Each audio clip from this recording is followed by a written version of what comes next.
Well, what if there's one thing that I'm enjoying from Pirates this year? A Pirates that is unbeaten up to this point. A Pirates that now has 5 trophies in 3 years, including being the only team ever, the first team ever to win this trophy 3 years in a row. What I'm enjoying about Pirates is that they have a calm about them.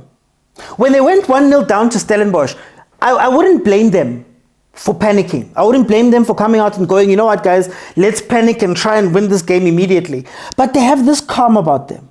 If you watched my preview games, my preview video, and I specifically spoke about how this game would not come down to what happens in 85 minutes. It would come down to who was going to be awake for the last 5-10 minutes. That is what was going to be the most important thing from this game. And Pirates again proves this season that that's the type of team they are. They prove again that they look a lot like Rulani Sundowns from last year, who was winning games late.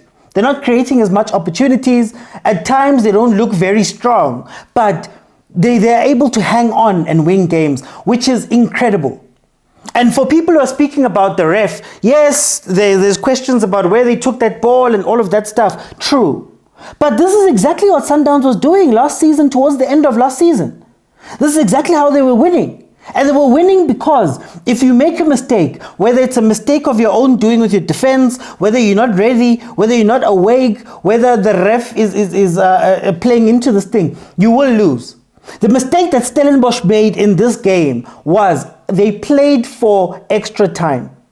They played as if, you know what guys, let's relax and see what's happening. And what's incredible about this game is tactics. I want to speak about the tactics now.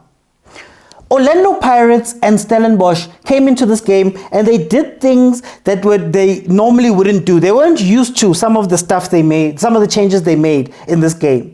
If you think about Mayela coming in, obviously Mayela hasn't played that many games. They chose to put him in a back 3, a type of 3 centre-back system with Hoto playing on the wing. You think about Umonyane, who hadn't played games and was forced into this game because Van Rooyen was cup-tied, right? So you already see they've taken out Umfukeng and they've put in Mahopa, which meant that Pirates was playing Mahopa, who's not going to stay with the defenders, and then having Hoto and Saleng almost become 2 wingers come strikers.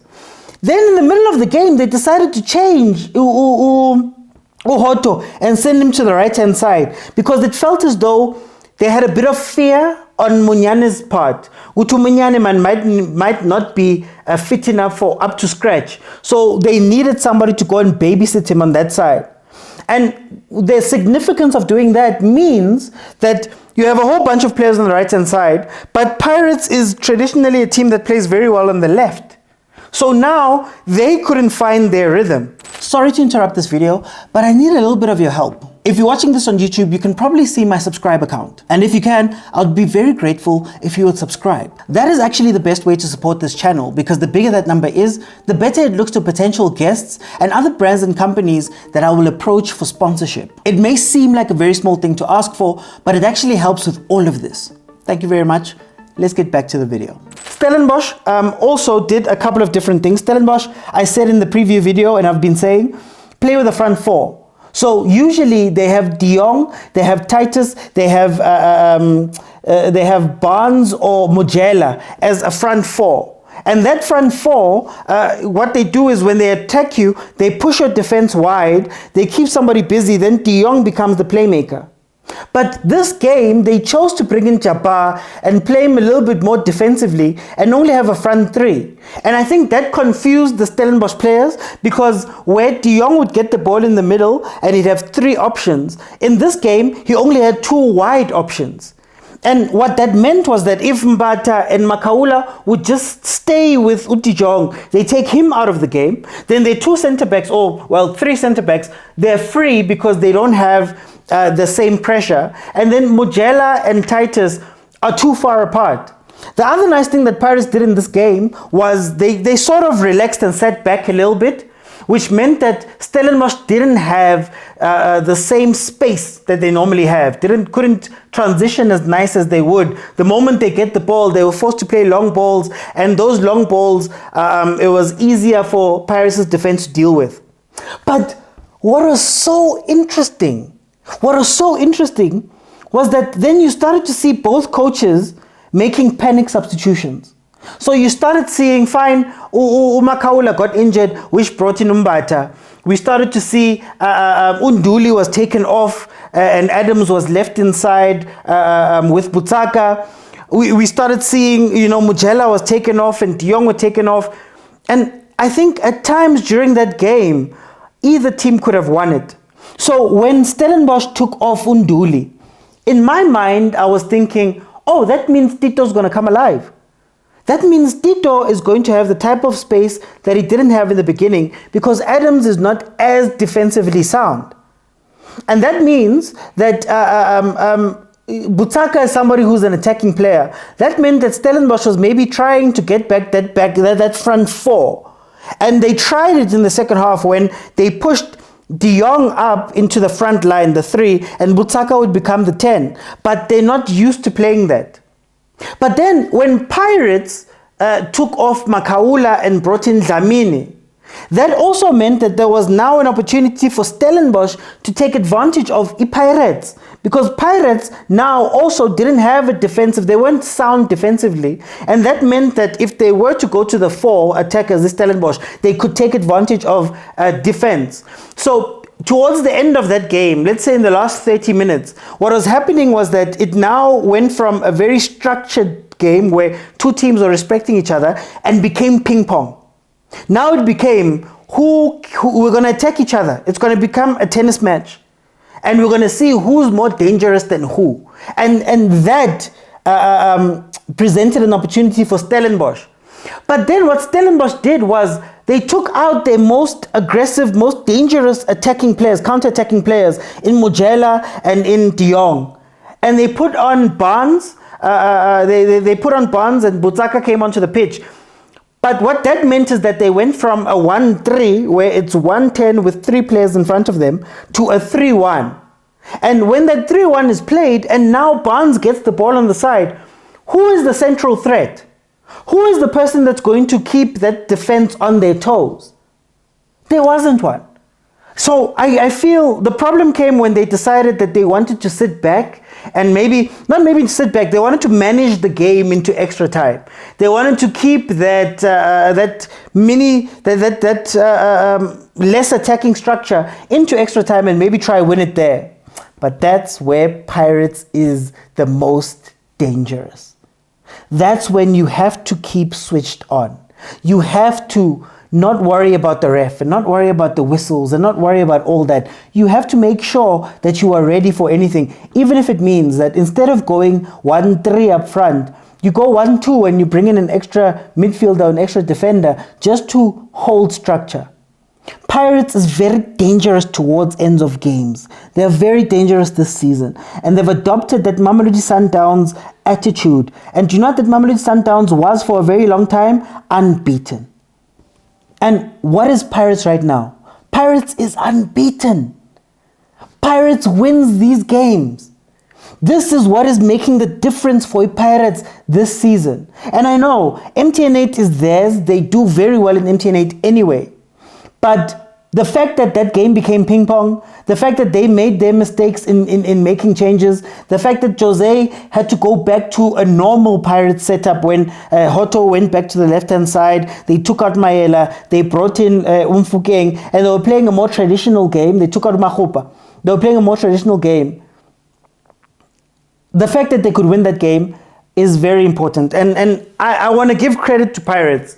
I don't want to make this too much about the refs. You guys know I don't like speaking that much about the refs because I feel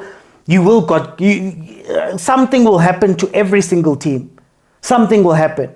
Last week we were speaking about Chiefs. This week we're speaking about Pirates. There have been games where we were speaking about Bo Richards Bay, about refs. So I don't want to speak too much about it. I'm not condoning it. I'm not saying it didn't have an influence on the game, that decision and a couple of other decisions throughout the game, but I don't necessarily want to focus there. I want to focus on finishing off your opponent and playing well. And that is what Pirates has done so well this season so far. And I'm so excited to see what Pirates can do going forward. When it comes to Stellenbosch, they won their first trophy last season, the Carling Knockout. They've gotten to the final of the MTN 8, beating Mamelodi Sundowns on the way to there. This Stellenbosch team is not a joke. Where I thought the Stellenbosch team would be weak, it turns out that they're actually very strong, even after losing Van Veiki, Reinas. I love it for them. And I think what they need to learn from this game, and maybe going forward, because even in the league, they've got 3 games that they've played and they've got 1 win, 1 draw, 1 loss. What they need to learn is that they can't play ping pong. They can't play ping pong. And maybe this game will allow them to play games where it's hot. This is a cup final. I think Barker made mistakes in that cup final. I think Barker made some really big mistakes that lost them that game. So I'm hoping that they learn from this and they go forward and they take it and they run. I would love to see Stellenbosch become a bona fide third team, a bona fide third best team in the league, taking on the Pirates, taking on the Sundowns. When it comes to Pirates, I think this win is going to be incredible for them. I think this season has a lot of expectation that's coming with it. So a lot of people are expecting them to win the league. They're expecting them to do all types of different things.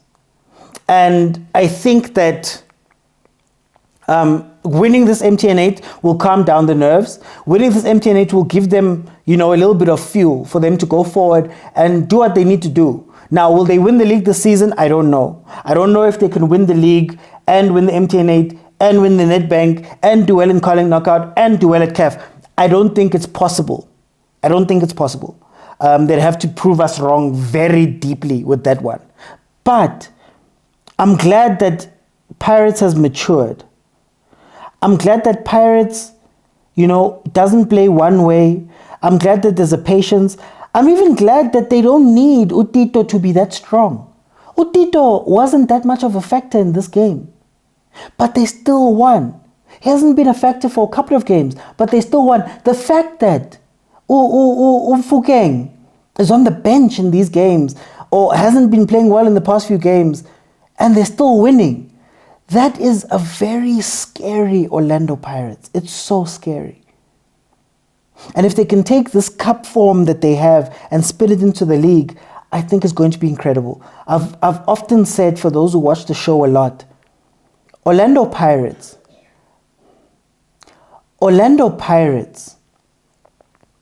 doesn't lose the league because they don't have the talent.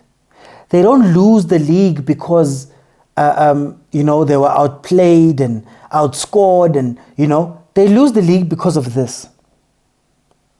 But up to this point, this Pirates team, I have to give them credit. They've been a different team to what we're normally used to. They've been awake all game long. They've been able to win ugly, scruffy games. They've been able to do all those type of things and take advantage. That third goal was pure advantage. Stellenbosch is pushing to try score a goal. We're gonna hit them on the counter.